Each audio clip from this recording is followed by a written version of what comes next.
Bonjour à tous, merci d'être présents pour cette session.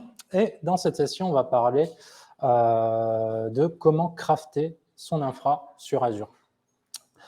Alors, je vais me présenter très rapidement.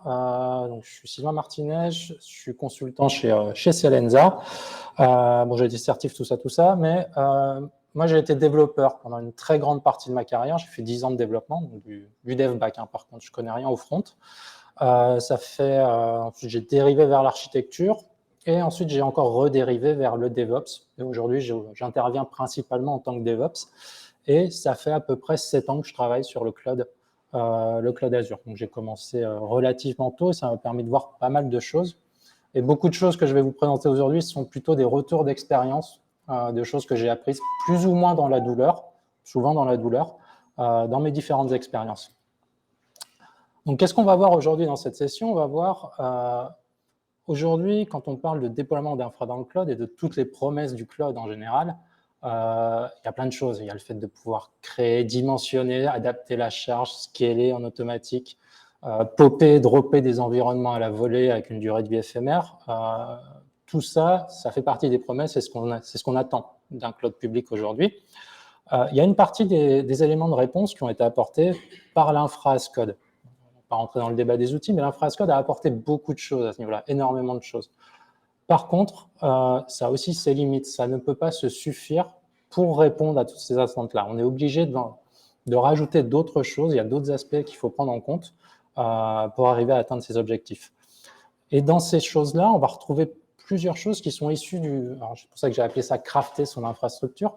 C'est plutôt issu du software craftsmanship, avec un ensemble de principes, de bonnes pratiques, qu'on dérive du software craftsmanship qui est relativement en avance sur ces questions-là et qu'on va essayer d'appliquer au domaine de l'infrastructure. Et dedans, on va retrouver des choses comme l'utilisation des pipelines, dont Benoît a parlé précédemment, l'utilisation des artefacts immutables. On va retrouver des choses comme la boucle de feedback, avoir très rapidement un élément de réponse sur est-ce que je provisionne, est-ce que ça fonctionne, est-ce que ça rend le service attendu. Et tout ça, ça va se faire avec la mise en place de tests automatisés, bien sûr, et aussi avec une sensibilité à la qualité de ce qu'on produit. Dans l'infra as code, il y a du code, il y a code. Donc forcément, on va avoir toutes les problématiques inhérentes au code derrière. Et je vous propose de commencer il y a quelques petits slides, on va commencer par un peu d'introduction, donc les attentes du déploiement d'infra dans le cloud. Il y a eu des évolutions qui ont commencé il y a un petit bout de temps maintenant, mais on est passé globalement, quand on était on-premise, du bon vieux monolithe. Alors, je trollais un petit peu, c'était jamais aussi simple que ça. Il y avait de la redondance, il y avait des backups, il y avait de la distribution, de l'équilibrage de charge, donc ça n'a jamais été aussi simple que ça. Mais en gros, on avait nos frontaux web et puis nos bases de données derrière, quelles qu'elles soient. Et on est passé vers une approche où maintenant on déploie plutôt des microservices et on les déploie dans le cloud. Et un microservice dans le cloud, ça peut être tout et n'importe quoi. On a énormément de briques, on a énormément de composants qu'on va avoir à disposition. Par exemple, on peut avoir un premier microservice, on va faire de l'app service avec une base Cosmos DB, on peut avoir un VM scale set avec du table storage derrière, on peut avoir un app service qui va consommer, utiliser du blob storage, on peut avoir une function app qui va faire de l'Azure SQL Database, on peut avoir une conteneur instance qui va taper un PostgreSQL, et on peut bien sûr avoir des clusters Kubernetes qui, pourquoi pas, consommeront une MariaDB. Donc, on peut avoir énormément de services, énormément de choses. Ça fait beaucoup de choses à provisionner, du coup. Et évidemment, tous ces microservices, ils vont devoir communiquer entre eux. Donc, ils peuvent communiquer avec une queue du storage, tout simplement, dans sa version la plus simple qui soit pour une communication asynchrone. Ils peuvent utiliser un service bus, si on a besoin de broadcaster des messages, si on a plusieurs consommateurs. Et ils peuvent s'appeler en direct également quand on va être sur un scénario synchrone. Donc, on va avoir également énormément de choses à provisionner à ce niveau-là. Et en plus de tout ça, on déploie dans le cloud. Donc là, c'est que des trucs en passe, en mode service managé. Ça ne veut pas dire pour autant que ce soit simple. Il y a énormément d'autres aspects qu'il faut prendre en compte. Alors, tous les aspects monitoring. Donc, typiquement, à chaque fois, je vais devoir aussi déployer un application insight qui se reste dans le plus pur style Azure. Tous ces microservices vont avoir besoin de configuration, donc soit de l'app configuration ou un key vault, pourquoi pas, si elles ont des données secrètes à consommer. Je vais devoir aussi m'intéresser au airbag. Typiquement, sur un app service, je vais lui donner une identité managée et certains rôles dans le modèle airbag pour qu'elle puisse interagir avec d'autres services.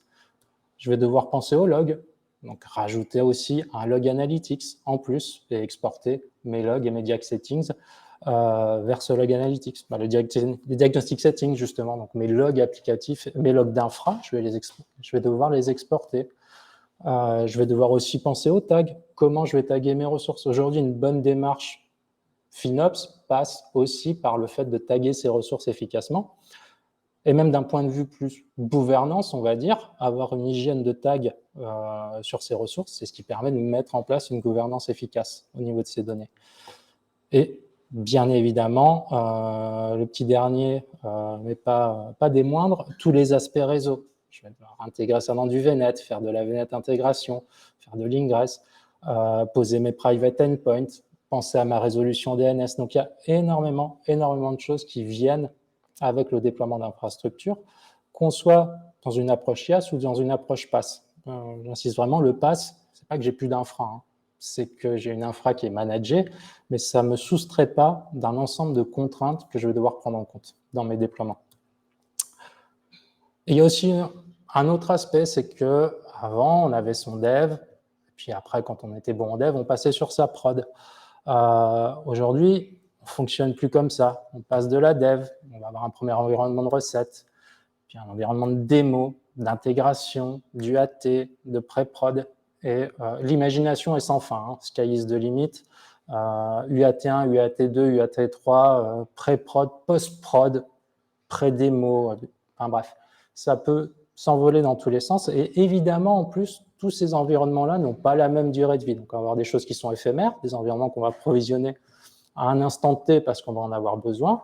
Je pense, alors je ne l'ai pas mis là, mais je pense typiquement à un environnement de load test, un environnement de charge. Donc, il va être très proche de la prod en termes de dimensionnement, donc il va coûter très cher et qui va servir juste, on va l'allumer, lancer nos tests de charge, l'éteindre, parce qu'on ne veut pas avoir une facture qui explose. Donc, on va devoir aussi, une petite flèche vers la prod aussi, on va devoir également gérer tout ça. Et tout ça, ça fait énormément de contraintes, hein. Ce n'est pas facile à faire. Et l'infra as code, qui est une démarche qui est plus si nouvelle que ça, on va dire, à l'ère du cloud, ça a apporté pas mal d'éléments de réponse. Ça a quand même solutionné pas mal de choses.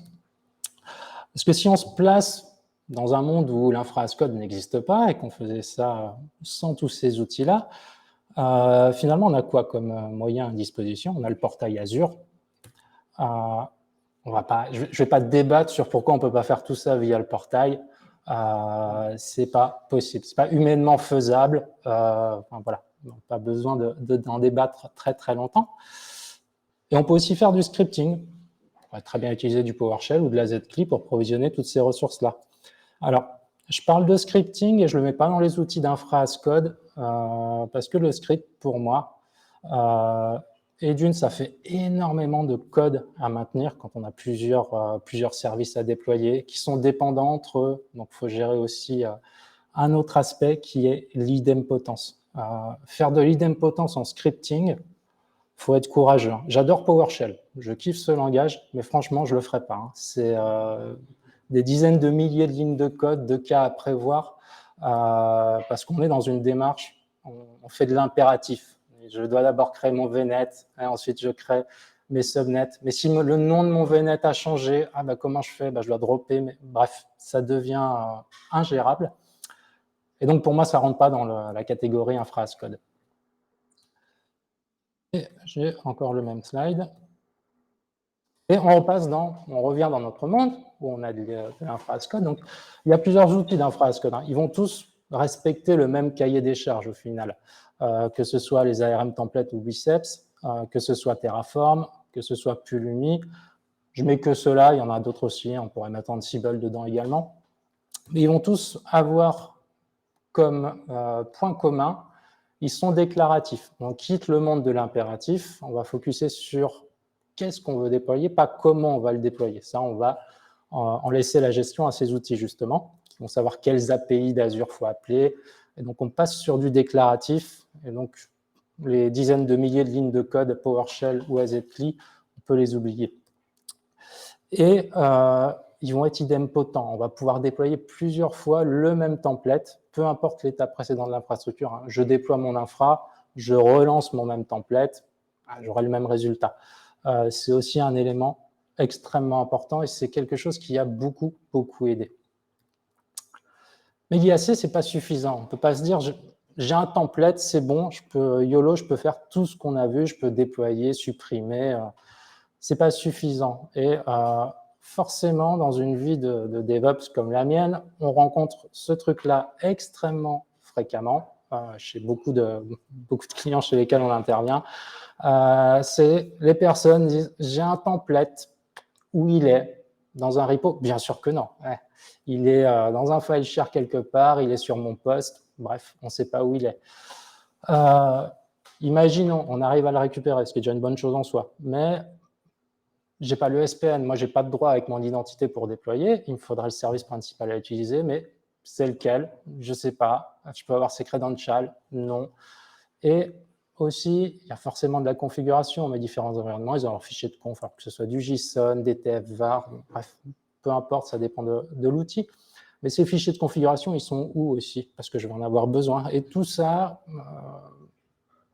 l'IAC, l'infra as code, n'apporte pas tous ces éléments de réponse-là directement. C'est pour ça qu'on est obligé de compléter avec d'autres pratiques derrière. Et toutes ces pratiques-là vont nous permettre d'atteindre les objectifs qu'on s'est donnés précédemment. Et dans ces pratiques, il y en a quelques-unes. Et la première, c'est l'utilisation des pipelines et des artefacts, mais d'une usine logicielle au sens large, qui va nous permettre de travailler beaucoup plus efficacement. Alors, on va faire il va y avoir une petite démo juste après. Mais au niveau des pipelines, on va très largement, une des bonnes pratiques, en tout cas pour moi, c'est de s'inspirer très largement dans ce qu'on fait dans le monde du dev. Je crois qu'il y a pas mal de devs ici, de gens qui ont la sensibilité dev. Et on va utiliser des mécanismes comme les pull requests, par exemple, comme des pipelines de build qui vont nous permettre de construire un artefact. Et c'est cet artefact qui est mutable derrière qu'on va déployer en faisant de la promotion d'environnement. C'est un processus très orienté qui est communément admis dans le monde du développement. Dans le monde de l'infra, ce n'est pas si fréquent que ça, ce n'est pas si admis, on va dire. Et il arrive encore très fréquemment que j'ai des débats avec des ops sur pourquoi je mettrais mon template, pourquoi je mettrais mon script, pourquoi je mettrais ça dans un repo Git. Et c'est des débats qu'on doit encore mener régulièrement. L'acculturation sur les pratiques et les méthodes à utiliser quand on crée son infrastructure, clairement, ce n'est pas encore rentré dans les mœurs. Alors, je vais rester là-dessus. Je vais juste quitter ça et on va passer sur une petite démo. Le but, c'est de vous montrer que c'est pas si compliqué que ça derrière. Alors, j'ai un environnement. Alors, je me suis remis en thème light parce que sinon on ne voit rien. J'ai mon petit environnement Azure ici avec ma petite souscription. Alors, j'ai préparé quelques éléments à l'avance. Benoît a pris beaucoup de temps, donc je vais essayer d'aller d'aller assez vite aussi. J'ai mon petit environnement Azure et je vais vouloir déployer mon infrastructure dessus. J'ai ma petite souscription. J'ai qu'une souscription, ce sera suffisant. On va déployer des resource group avec un storage, hein. Rien de sensationnel. Mais on va se mettre dans une démarche où potentiellement on irait taper plusieurs souscriptions derrière, une par environnement, ce qui correspond à des cas relativement classiques chez les clients. Et j'ai ma petite organisation DevOps ici, avec mon projet pour le Global Azure Bootcamp. Et dans mon projet, ici, première chose, j'ai mis mes templates, j'ai mis tout mon code source dans un repo Git. Je n'ai pas mené ce combat avec moi-même, je suis convaincu déjà, donc j'ai tout mis dedans. Et ici, alors je suis sur une stack que j'affectionne particulièrement, sur laquelle j'ai beaucoup l'habitude de travailler, qui est Azure DevOps et Terraform. Alors, ça marche bien ensemble, j'aime bien. Et il ne faut pas le prendre comme un mandatory. Je ne fais pas la promotion de ces outils-là. Si vous faites du bicep sur GitLab, même principe, même recommandation, une implémentation un peu différente du coup forcément, comme l'outil va changer, mais la philosophie doit rester la même. Et ce que j'ai préparé à l'avance, c'est qu'ici, dans mon code source, donc c'est du Terraform, j'ai un petit template, alors ça ne va pas vous impressionner plus que ça. Je déploie un resource group et un storage account. Le but aussi, c'est que ça aille vite.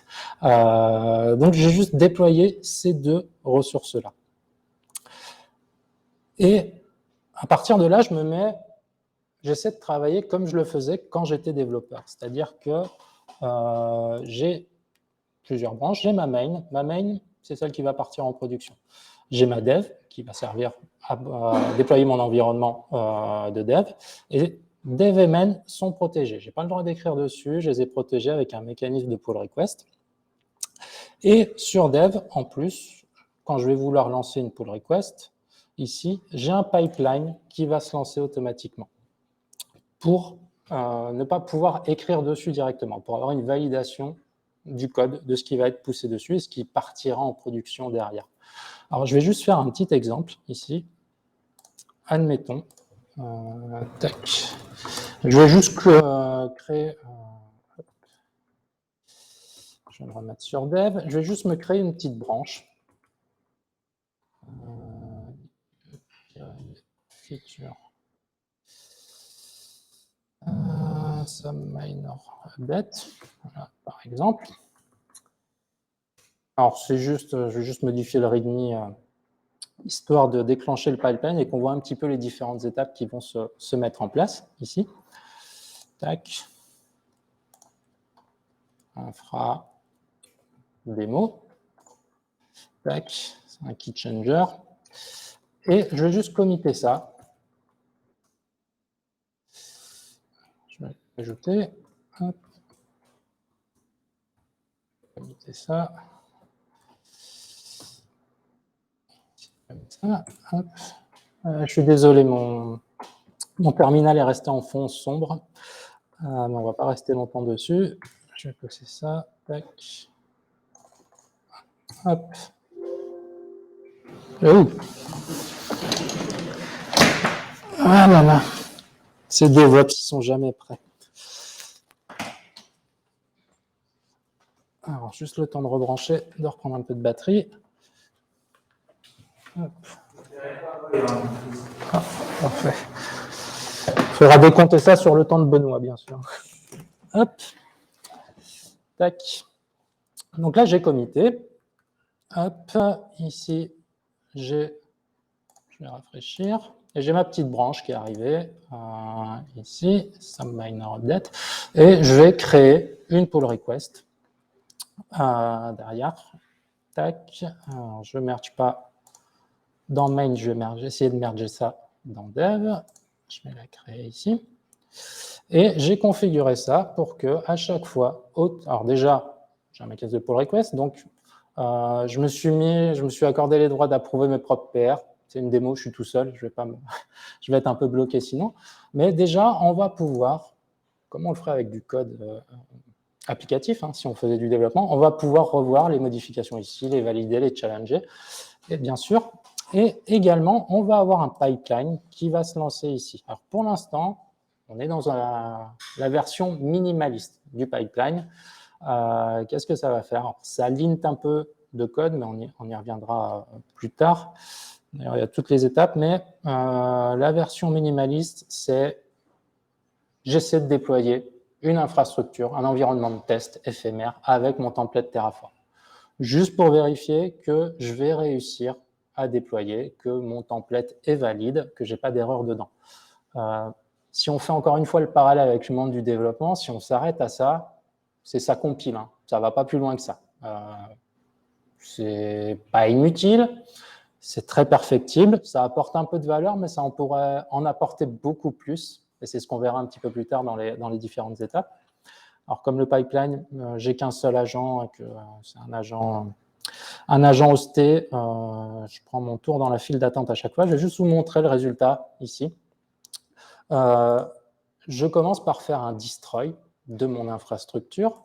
Ensuite, je déploie et je vérifie, je vérifie la bonne fin technique de mon déploiement. Voilà, pour l'instant. Et après, je refais un destroy derrière. C'est-à-dire que je déploie mon environnement de test. On verra plus tard qu'on peut faire beaucoup d'autres choses derrière. Et après, je le supprime pour que la prochaine fois que je crée une PR, bah, évidemment, je puisse redéployer mon environnement de test from scratch. Terraform et idempotent, mais là, ce n'est pas l'idempotent ce qu'on veut vérifier, c'est vraiment est-ce que je suis capable de déployer un environnement avec mon template à un instant T. Et donc, ce mécanisme de PR va déjà nous apporter des éléments de réponse là-dessus. Donc, on a déjà un premier feedback rapide de est-ce que mon template tient la route ou pas. Et en fait, pour mettre ça en place, il n'y a pas forcément besoin de grandes choses. On reste dans du très classique. Au niveau de mon projet, j'ai des service connections ici qui me permettent d'interagir avec les ressources Azure. Ces service connections, c'est jamais qu'un mapping vers un service principal. Je les avais créés précédemment ici, registration, j'étais déjà créé, donc elles sont là, je les ai créées, je leur ai donné un petit secret, je leur ai mis le rôle contributeur sur ma souscription pour qu'elles puissent déployer, bien sûr, derrière, mais au final, il n'y a pas plus que ça. Et si on va regarder, en termes de code, en plus, pour dire, mon pipeline de PR, il est là. On ne va pas s'intéresser au linter et compagnie pour l'instant. Mais tout ce que je fais, c'est que je fais un Terraform destroy pour m'assurer que mon environnement de test est vide. Je fais un Terraform apply pour déployer, pour vérifier que je suis en capacité de déployer. Et je refais un Terraform destroy derrière. Donc, rien d'exceptionnel. Et brancher du Terraform, en fait, brancher du Terraform dans son usine logicielle, c'est pas d'une complexité bouleversante. Hein. Alors, je l'ai juste templétisé pour pas copier-coller de partout, mais au final, je récupère des variables d'environnement qui me fournissent les différentes informations. Terraform init, Terraform destroy. Hein. Il n'y a rien de plus que ça. Donc, c'est typiquement ce qu'on ferait depuis son poste hein, si on travaillait localement. Donc, il n'y a pas une complexité en soi extrême à faire ça. Hein. Et mon infra, elle est extrêmement simple. J'ai un RG, un compte de stockage. Si demain, dans mon infra, j'avais tous les microservices qu'on a vus précédemment, des Jack Settings, du VNet, du peering, des app service plans, un cluster. Mon template exploserait. Hein. Enfin, il deviendrait beaucoup, beaucoup plus gros. Mon pipeline ne bougerait pas d'un pouce. La mécanique ne change pas, ne varie pas. Donc, il n'y a pas une complexité supplémentaire qui va arriver vis-à-vis de ça. Et donc, du coup, une fois que mon pipeline a fini de tourner, donc là, PR a tourné, je vais continuer mon expérience comme je le faisais avec du développement. Donc, je vais imaginer ici que j'ai... je vais retourner sur ma PR qui est en cours. Ici, je vais imaginer que quelqu'un d'autre a validé, a échangé, on s'est mis d'accord. Donc, je vais compléter ma PR ici. Hop, je vais la compléter. Et ça va me déclencher un autre pipeline. Donc là, j'ai décidé de me mettre en mode où, à partir du moment où une PR est validée et qu'elle arrive sur la branche de dev, ben, automatiquement, ça va déclencher un pipeline alors que j'appelle la test. On peut mettre le nom qu'on veut. Et la test, qu'est-ce qu'il va faire? Il va juste faire un Terraform apply sur mon environnement de dev. Donc là aussi, en termes de rapidité, et de boucle de feedback que je peux avoir très rapidement, mon environnement de dev, il va être à jour systématiquement. À chaque fois que je vais pousser du code, parce qu'une infra, ça vit. Hein. Aujourd'hui, c'est plus quelque chose de statique, on le provisionne une fois, c'est gravé dans le marbre et ça ne bougera plus. On est sur des choses qui sont dynamiques. Je vais pouvoir, comme ça, avoir un environnement de dev qui sera toujours à jour. Potentiellement, je vais le casser. Hein. Très certainement, on va le casser assez fréquemment. Mais ça reste un environnement de dev. Il n'y a pas de SLA dessus, on ne s'attend pas à ce qu'il y ait une stabilité énorme derrière. Et là, on va pouvoir le mettre à jour très, très fréquemment.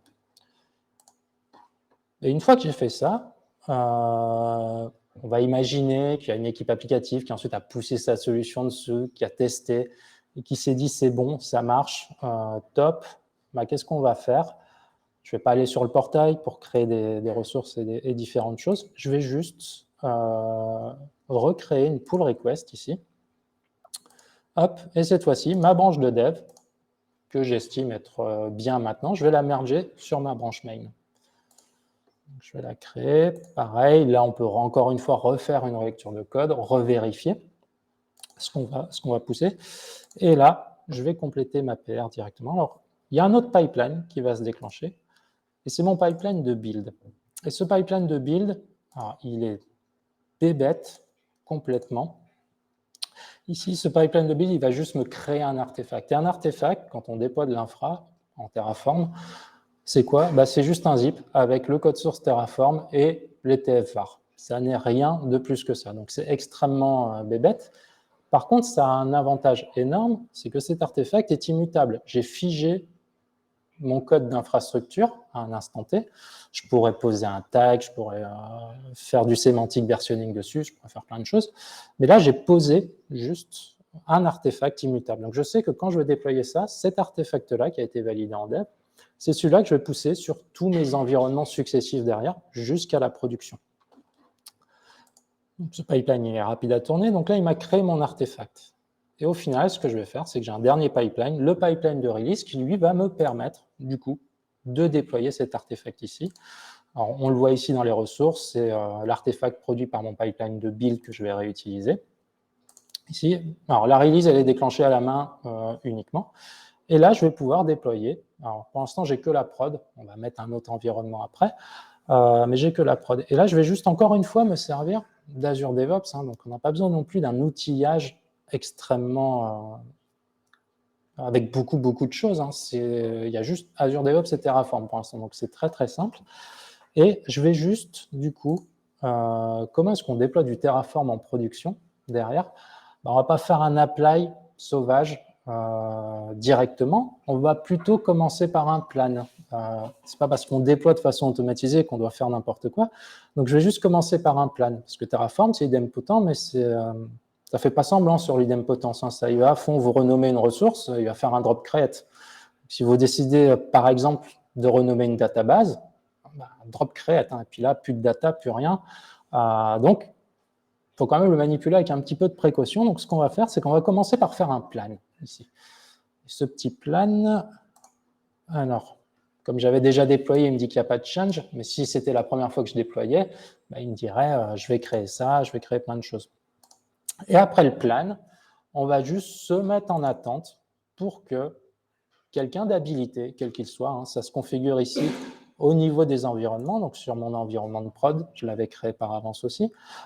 J'ai une petite approbation ici pour dire que pour passer sur mon environnement de production, il faut que Sylvain Martinez, alors je m'improvise responsable des ops et de l'infrastructure, mais il faut que ce soit validé derrière. Alors, il y a plein d'autres contrôles qu'on peut mettre en place. Mais là, on va se mettre en mode, je suis responsable de la prod, j'ai les clés du camion, j'ai relu le plan, je sais ce qui va se passer quand je vais appuyer. Moi, les modifications qui vont être apportées me conviennent, et ben, je vais tout simplement valider ici mon pipeline. Alors, le job va se lancer, il va faire un apply, il n'y a rien à faire, donc il ne va rien faire. Mais, et ce genre de workflow, qui est très inspiré du monde du développement, au final, il n'est quand même pas exceptionnel. Ça se limite à faire des Terraform init apply ou plan ou destroy derrière. Et en plus, si c'est templétisé, ce n'est pas très verbeux derrière de mettre un environnement de cette façon-là. Donc, une question pour le TF-state, il est stocké où? Le TF-state, donc pour chaque environnement, non, pas jamais en local. Si on fait du travail collaboratif, il ne faut pas le mettre en local, parce que indépendamment des problématiques de sécurité potentielles, parce que c'est un fichier qui a plein de mots de passe dedans, qui est ultra sensible, le fait de l'avoir en local, ça veut dire qu'il n'y a que la personne qui a fait le premier, qui travaille sur ce template, qui peut le faire. Et le but, c'est de pouvoir déployer n'importe quand aussi. Donc, moi, je ne vais pas le déployer moi. Moi, je prends des vacances, je suis malade, je fais des after-work et après, je ne suis pas là le lendemain. Enfin, bref. Il faut que ce soit fait pour être le plus automatisable possible et qu'il n'y ait pas un facteur humain bloquant. On ne va pas bloquer une mise en prod parce que Sylvain Martinez est absent. Donc, il faut impérativement qu'il soit partagé. Par contre, il ne peut pas être mis dans GitHub. On ne peut pas le committer dans Git. On ne peut pas le committer dans un repo parce qu'il contient des données sensibles. On ne commit pas de secret. Donc, il est stocké à chaque fois pour chaque configuration d'environnement. Ici, j'ai un petit fichier backend qui me dit dans quel compte de stockage, hop, il est stocké. Et au final, très classiquement, c'est juste un storage account dans Azure. Alors, tac. Pour vous prouver que je ne dis pas n'importe quoi, normalement ils sont là, conteneurs, hop, tfstats. Ils sont ici, mes tfstats. Donc, ils sont stockés dans Azure, sécurisés par Azure. Hein. Mais le storage, il pourrait être... Pour avoir un private endpoint, on pourrait être sur un agent hosté pour restreindre la surface d'exposition. Là, on est au plus simple, donc exposer Internet, mais il est stocké là-dedans, il est sécurisé. Et puis, ça va aussi nous apporter le fait que, comme en parlait Benoît, si j'ai 2 updates qui arrivent en même temps, 2 pipelines qui se déclenchent, hein, petit bug, ça arrive, j'ai le mécanisme de lock automatique. Donc, j'ai jamais 2 updates qui passeront en même temps derrière.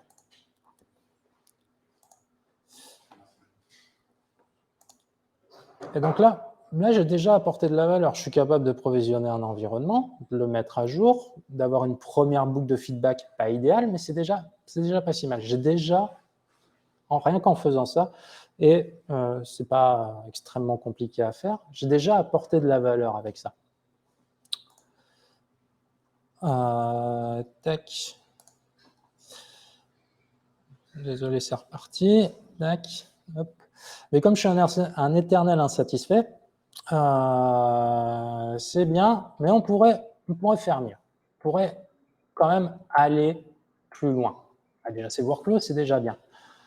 Mais notre boucle de feedback, aujourd'hui, elle est déjà intéressante. On sait qu'on est capable de déployer. À chaque fois qu'on va faire une pull request, qu'on va apporter un change, on sait qu'on est capable de le déployer derrière. Et la boucle de feedback, quand est-ce qu'on la veut ? On la veut au moment des pull requests. La boucle de feedback, il faut qu'elle soit le plus rapide possible. Si je refais un parallèle avec le monde du dev, la boucle de feedback les plus rapides, c'est les tests unitaires. Il n'y a pas plus rapide que ça. On les exécute même depuis son propre poste. Du test unitaire ou une approche TDD sur de la mise en place d'infra, il y en a qui en parlent. Très personnellement, moi, j'y crois pas. On va voir la gueule des tests après. Si vous codez ça en TDD, c'est vraiment wow. Je vous embauche, je vous fais une propale directe. Ça peut pas marcher à mon sens. C'est pas et surtout des tests unitaires qui vont prouver quoi. Si on n'appelle pas les API Azure pour déployer ces ressources et vérifier qu'elles sont créées comme on le veut, ça va être quoi la plus-value de nos tests unitaires? Je ne crois pas trop à cette approche-là. Par contre, la boucle de feedback, c'est sûr, on va en avoir le maximum au moment des pull requests. On peut en avoir un peu sur la test aussi, quand je déploie en dev. Dev, c'est fait pour expérimenter, c'est fait pour développer. On va casser des choses, il y a des trucs qui ne marcheront pas de temps en temps. C'est normal d'en avoir un petit peu à ce niveau-là. Mais surtout, je ne vais pas en vouloir quand je suis en release. Ce n'est pas quand je vais déployer en production. Benoît en avait parlé. Je ne veux pas que ce soit mes users qui me disent « ça ne marche pas » derrière. Et un autre petit point aussi, c'est que quand on fait son déploiement d'infra, quand on déploie une application, on a des équipes QA qui sont là, qui vont tester, des équipes QA pour du déploiement d'infra, moi, j'en ai jamais vu. Hein. C'est à nous de prendre la responsabilité de ce qu'on déploie. Personne ne va le tester pour nous. Donc, on va essayer de le mettre en place, cette boucle de feedback la plus rapide possible. Et pourquoi est-ce qu'on veut qu'elle soit rapide ? Les guéguerres entre dev, DevOps, Ops, mon Dieu, ça peut être long, ça peut être pénible. Et ça arrive encore fréquemment de les vivre. Je t'avais demandé une base, c'est pas dans le bon RG, c'est pas le bon SKU, je ne voulais pas dans cette région en fait, mais vu ce que tu m'avais dit. Bref, des débats sans fin, des guéguerres éternelles. J'en rencontre encore très fréquemment. Et donc, est-ce que c'est productif? Non. Des fois, c'est rigolo, hein, mais est-ce que c'est productif? Non. On va plutôt viser la productivité. Et aussi, il y a certaines choses, des fois, on s'en rend compte très, très tard. Typiquement, on se rend compte en prod, un jour J, ma ressource, elle ne suit pas la convention de nommage ou elle n'est pas déployée dans la bonne région. Et là, il y a un arbre de décision et partout, ils se ressemblent. C'est, est-ce que j'ai le droit de faire une interruption de service pour corriger ma ressource? Si c'est non, on fera plus tard. On ne s'en occupera pas. Oui, j'ai le droit de faire une interruption de service. Donc ça, je peux dropper, créer, je vais pouvoir faire. Est-ce que je le fais en journée ou à Cheno? Voilà. Est-ce qu'il faut que je trouve quelqu'un à partir de 22 h le soir pour faire mon machin? Si c'est en Cheno, on fera plus tard. Si c'est en journée, d'accord. Bon, admettons. Est-ce que c'est juste du compute? C'est-à-dire, est-ce que c'est stateless? Est-ce que j'ai de la donnée à backuper, à restaurer derrière? Si c'est pas juste du compute, ça sera remis à plus tard de toute façon. Et si c'est que du compute, on va pas le faire maintenant, on va créer un ticket, et le ticket, on le fera plus tard. C'est toujours remis à plus tard, c'est jamais traité en fait. Il y a des choses, ça va durer des mois, des mois, des mois, et on le fera pas, parce qu'on s'en est rendu compte trop tard, parce que faire le change, ce serait pénible, et surtout, ce serait sans plus-value directe. Alors, quand on s'est trompé de région, non, il peut y avoir une vraie plus-value, les temps de latence, tout ça.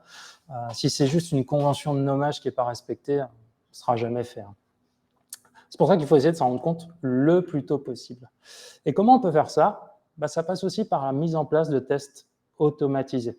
J'insiste bien sur le automatisé, parce que tester, on peut aller dans le portail, regarder, cliquer. OK, ça a le bon nom, ça a l'air d'avoir les bons tags, voilà. Mais à l'échelle, ça ne marche pas. On déploie des choses de plus en plus complexes, avec de plus en plus de services, avec de plus en plus de configurations particulières, et on ne peut plus tester tout ça.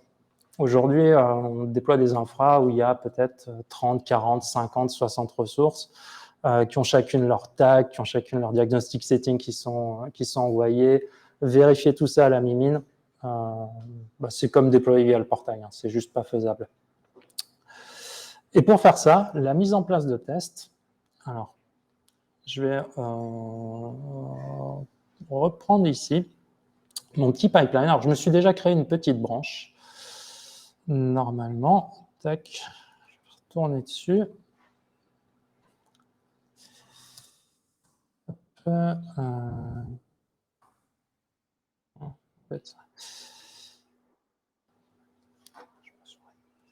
Hop, voilà.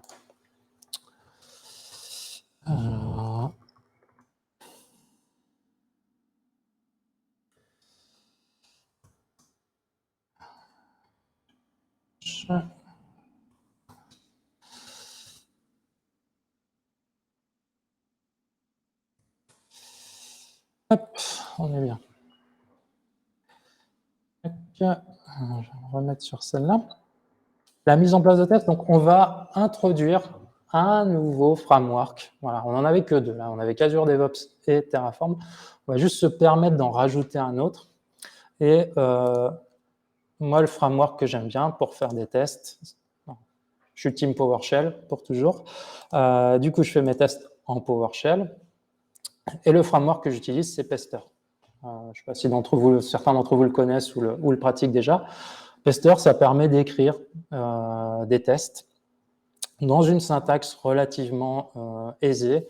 Ça a son petit framework d'assertion ici, derrière, qui est plutôt bien foutu, qui permet de tester des valeurs, des start with, bref, et qui en plus nous permet de pondre un petit rapport au format NUnit ou JUnit, et donc de l'afficher directement dans Azure DevOps. Ça s'y prête plutôt bien.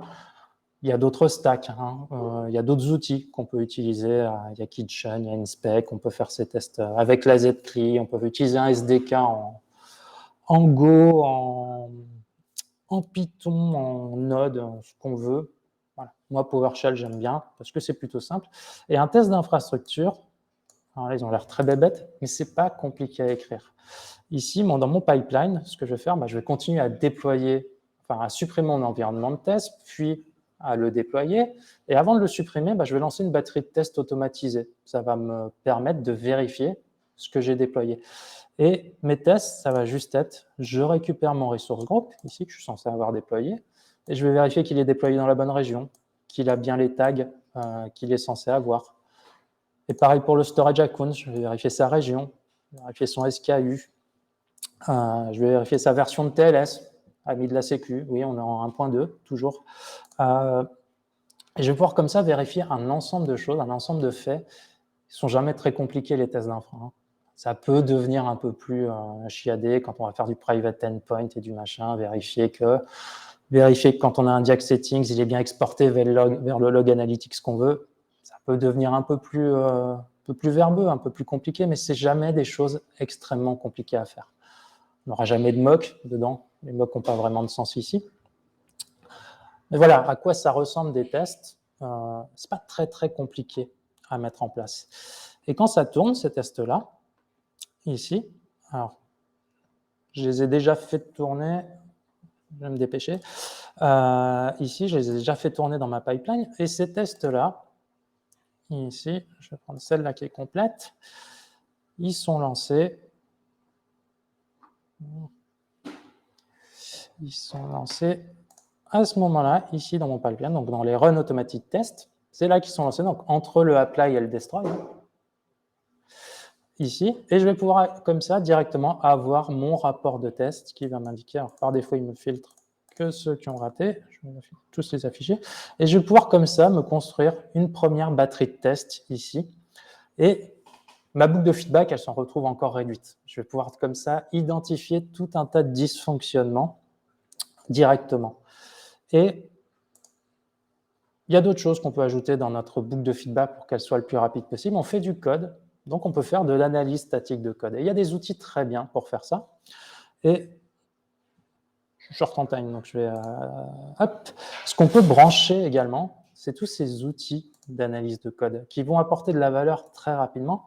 Et typiquement, je les ai branchés ici, là, dans mon lint code. Avant de faire n'importe quoi d'autre, je vais commencer par linter mon code, par le tester. Et je vais utiliser deux choses pour ça. La première, qui est juste le linter de Terraform, faire un PowerShell FMT, un Terraform FMT. Donc, juste pour vérifier que la syntaxe, enfin pas que la syntaxe, mais que l'indentation est bien respectée. Un Terraform, ça peut vite devenir dégueulasse, illisible, et on a de la chance de pouvoir le formater directement en format canonique. Et je vais juste vérifier que ça a été fait avant. Et l'autre outil qui est sympa, donc moi j'aime bien, c'est Checkov. Checkov, ça va pareil, ça va faire de l'analyse statique et ça va vérifier tout un ensemble de points, notamment des points de sécurité, pour vérifier que mon infra est compliant. Et on peut également l'étendre avec ses propres tests custom. Et Checkov, aujourd'hui, sur un pipeline complet, j'ai mes tests d'infrastructure ici, et j'ai toute ma partie analyse statique qui a été faite aussi, donc qui me pond un petit rapport avec ce qui va bien et ce qui pourrait être amélioré. Donc là, on voit que j'ai un test Checkov qui passe pas. C'est parce que mon storage est ouvert sur Internet en public access, donc c'est pas une bonne pratique, ça devrait être corrigé. Mais comme ça, je vais pouvoir à la fois analyser mon code directement sur une paire très très tôt, vérifier que mes tests unitaires passent très très tôt également, et le but de tout ça, c'est de se rendre compte de le moins de choses possible trop tard en production et d'aller très très vite dans la détection et la correction des anomalies qu'on peut avoir derrière. Alors, normalement, je voulais faire le malin, faire le show en disant voilà comment on rajoute un environnement, parce que la promesse, c'était quand même de rajouter un environnement. Je ne vais pas le faire jusqu'au bout, c'est juste qu'aujourd'hui, déployer un environnement, je recrée une service connection, tout simplement. Donc, je recrée un service principal, je lui donne le bon airbag. Je map ce service principal dans une service connection dans Azure DevOps. Et je vais juste aller modifier mon petit template de release ici, où j'avais que la prod. Et en fait, déployer un environnement, c'est quoi? C'est juste ça. C'est juste, hop, c'est juste faire un Terraform plan et faire un Terraform apply derrière quand le plan a été validé. Ça n'est pas plus que ça. Donc aujourd'hui, déployer un nouvel environnement, ça ne serait jamais que... Ça va faire un CTRL-V, tac, l'effet raté, hop, et là, j'ai déployé je suis en capacité de déployer un environnement. Ça n'est que ça. Plus, évidemment, lui mettre dans son petit dossier configuration, rajouter les infos qui vont bien dedans. Mais ce n'est pas plus que ça derrière. Donc, je n'ai pas besoin, ce n'est pas un chantier énorme de provisionner un nouvel environnement. Évidemment, là, c'est sur une démo, c'est simple. Ma conf, elle est ridiculement petite. Tac. Hop, ici, dans mon dev. Oula. Hop. Ah, je ne suis pas dans le bon dossier. Hop, non. Ma configuration est très, très, très, très simple ici. J'ai que 3 champs.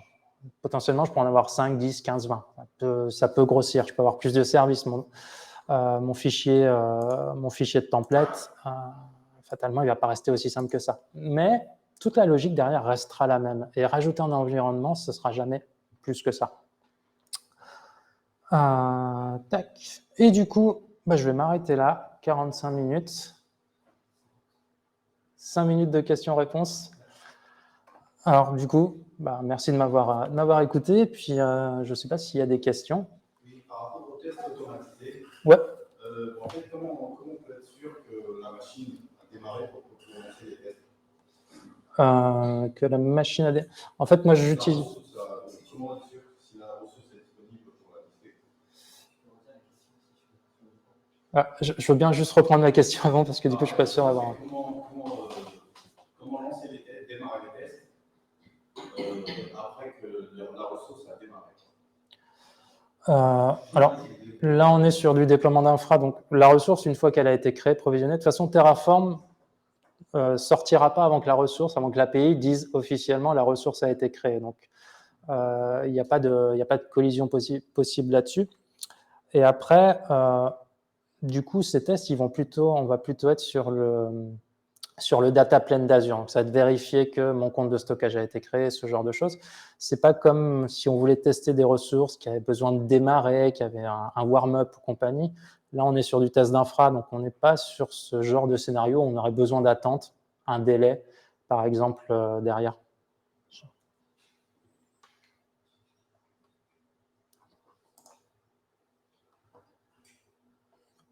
Pas d'autres questions? Voilà. J'espère que vous ferez tous du test d'infra maintenant. Vous avez vu que c'était facile et que mon magnifique PPT vous a tous convaincus. Hop, qualité de code, c'est fait. Ouais. Est-ce que c'est pas coûteux en fait au niveau, c'est-à-dire de lancer à chaque fois des tests, de créer des ressources, de les détruire à chaque cycle de pipeline? Est-ce que c'est pas coûteux pour l'entreprise? C'est des ressources qui, même si elles sont coûteuses, elles vont avoir un temps de vie qui va être ridiculement petit. Hein. On va les faire tourner quelques minutes, puis on va les supprimer derrière. Et comme tout est facturé à la seconde maintenant dans Azure, pratiquement tout, même si c'est des ressources qui sont chères, elles vont tourner si peu de temps que ça va avoir un impact de coût qui va être très faible. Le vrai sujet, c'est plutôt, est-ce que je le fais à chaque PR? Et donc ma boucle de feedback, elle est toute petite, hein, vraiment réduite. Ou est-ce que, ça arrive assez fréquemment, déployer une infra, finalement c'est 10, 15, 30, 1 heure, 1h30, hein, même un Azure Firewall, ça pop pas comme ça, une application gateway aussi. Donc, ça peut devenir très très long. Et du coup, passer de la PR à une nightly, par exemple, où je vais déployer toutes les nuits. Donc, ma boucle de feedback va être plus grande, plus longue. Il faudra attendre le lendemain.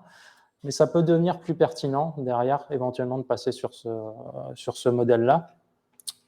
Mais sur un aspect FinOps, on va dire, il n'y a pas vraiment d'impact parce que les ressources ne tournent pas très longtemps. Et comme chaque environnement peut avoir son propre dimensionnement, ses propres SKU, je ne vais pas déployer du premium pour mon environnement de test, sauf si j'ai besoin des features du premium, mais je ne vais pas aller premium dessus. Ça ne va pas avoir un impact financier, ça va être dérisoire. Surtout quand on le compare à j'ai une ressource, je me rends compte d'un bug en prod, où là, la correction, le temps d'intervention, ça peut être beaucoup plus coûteux derrière. Les ressources AKS, par exemple, elles mettent combien de temps pour se je vais me tourner vers mon gars sûr là-bas, spécialiste AKS. C'est pareil, l'application Gateway, j'ai supprimé récemment. Moins de 10 minutes? Moins de 3 minutes. Au début, je pensais que c'était testament. Ouais, c'est parce que tu as MVP, ça. Moi, en soi, en fait, en pratique, quand on développe ça, est-ce qu'on ne passe pas notre vie à attendre que ça se termine pour passer à autre chose? Après, tu sais, quand tu as ton pipeline qui tourne, tu n'es pas obligé de rester devant à regarder. En général, tu le tournes, tu le lances et tu passes à autre chose. Hein. Moi, c'est la façon dont je travaille. Hein. Les sujets ne manquent pas, donc tu commits, tu vérifies que ça s'est lancé. Une fois que ton agent ne soit pas dispo, bref. Mais une fois qu'il est lancé, tu n'es pas obligé de rester devant. Hein. On passe sur autre chose. C'est du temps asynchrone qui est fait qui est fait derrière. S'il faut faire une étape suivante, tu fais quoi toi? Tu crées une nouvelle branche et comment tu fais généralement? Après, les infrastructures, ça vit, mais ça vit pas non plus comme du dev. Hein. Quand on se marche sur les pieds ou qu'on a plusieurs features à faire de façon simultanée, c'est des cas qui sont quand même relativement rares. Donc, à ce moment-là, il vaut mieux aller sur le channel team, c'est dire je squatte le pipeline de PR pendant une demi-heure, committez pas, levez les mains, faites autre chose, café, baby-foot, whatever. Vaut mieux le régler comme ça.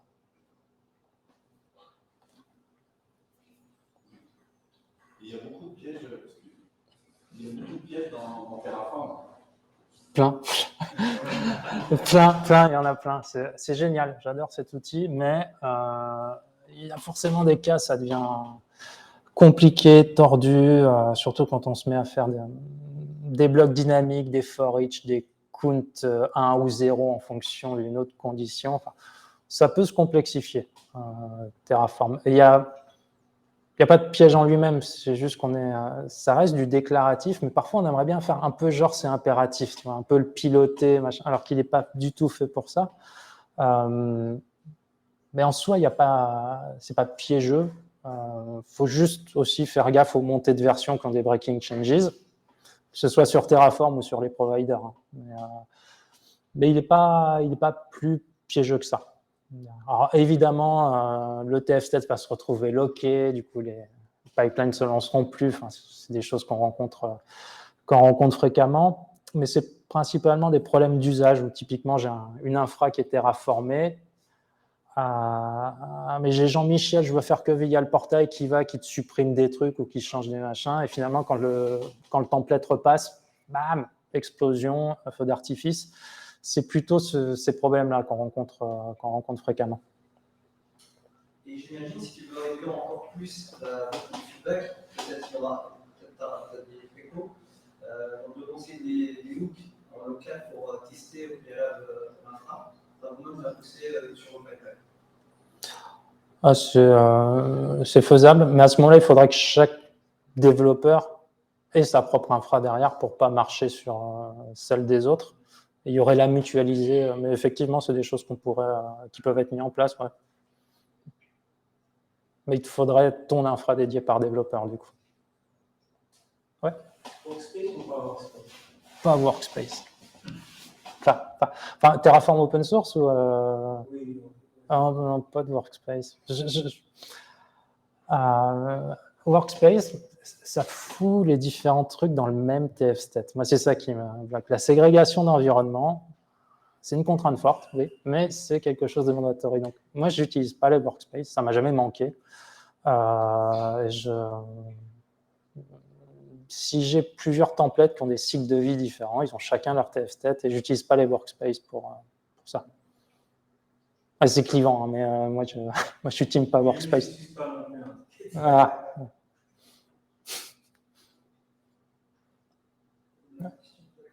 Moi, juste comprendre en fait comment tu gères, parce que tout à l'heure tu as montré un truc intéressant. C'est gentil. Il y aura pas mal de PR qui arrivent qui attendent en fait le problème. Je ne sais pas comment tu gères en fait plusieurs PR qui arrivent alors que